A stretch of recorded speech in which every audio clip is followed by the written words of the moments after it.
तूफानगंज में आग से एक घर का गौशाला जलकर हुआ खाक। बुजुर्ग महिला झुलसी। कुछ बिहार जिले के तूफानगंज में भीषण आग से एक घर का गौशाला जलकर खाक हो गया है। Every drop of water counts. SBM Gold's water tank is the most sustainable and durable water storage solution available. Our hashtag असली commitment. गायों को घर से बाहर निकालने का प्रयास करते समय एक बुजुर्ग महिला बुरी तरह से झुलस गई है।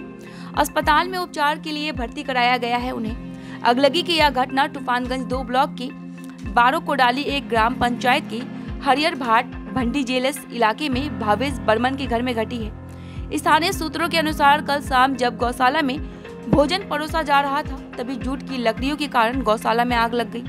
बाद में आग ने विकराल रूप ले लिया और गायों को जल्दी से बाहर निकालने की कोशिश में एक वृद्ध महिला झुलस गई। बुजुर्ग महिला को तुरंत वहां से तूफानगंज महकमा अस्पताल भेजा गया है, जहां फिलहाल उनका इलाज चल रहा है।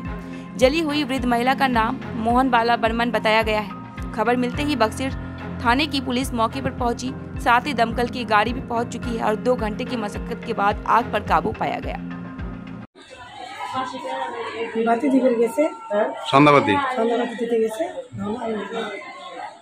কিভাবে লাগলো? সন্ধ্যাবাতি দিতে গিয়ে কিভাবে হঠাৎ করে আগুন লাগলো? এখন হাতের মধ্যে আগুন মানে বাতি ছিল, উপরের মধ্যে এসেছিল পাঁচশোলা ছিল, পাঁচশোলা লাগলো। তারপরে গোটা ঘরে আগুন ছড়া যায়। গরু ছিল, গরু ছাড়ি দিয়ে গেছে। ফায়ার ব্রিগেড আছে? তারপরে গোটাই আগুন কি করে? না, পাড়ার লোকে নিয়ে গেছে।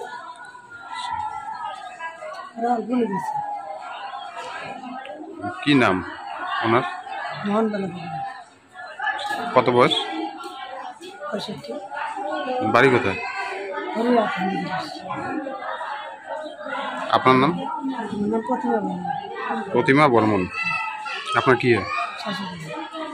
দাদা কালকে সন্ধ্যা কিভাবে আগুনটা লাগলো? সন্ধ্যা বাতি দিবের গেছে গোয়ালিতে, সন্ধ্যা বাতি দিবের যে সিঙ্গে ছিল, সিঙ্গে আসার মধ্যে লেগে গেছে। সন্ধ্যাবাতি দেওয়ার সময় পাঁচশোলা আগুন লেগে গসা নিয়ে ঢুকছিল না। আচ্ছা, তারপর কি হয়? তারপরে চিল্লি করে গরু ঠোঁটো ছিল। আচ্ছা, কেউ আহত হয়েছে এই আগুনে? একজন খালি পোড়া ঠোড়া গেছে, ছাল গেছে জায়গায়। তারপর দিয়ে গরুগুলো পোড়া গেছে একটু করে। আচ্ছা, কোথায় আছে এখন? হাসপাতালে? হাসপাতালে আছে। কি নাম? কি জানি নাম থাকবে। মোহন বালা। উনি কি বৃদ্ধ মহিলা? আচ্ছা, তারপরে কি ফায়ার দমকল আসে? তারপরে আছে। কয়টা ইঞ্জিন আসে? একটা। দমকলে এসে তারপর সম্পূর্ণ আগুন। তারপরে পুরোটা নিয়ে দিয়ে গেছে। এই জায়গাটার নাম কি? ভান্ডি জেলা। কি নাম আপনি? কার্তিক চন্দ্র বর্মন।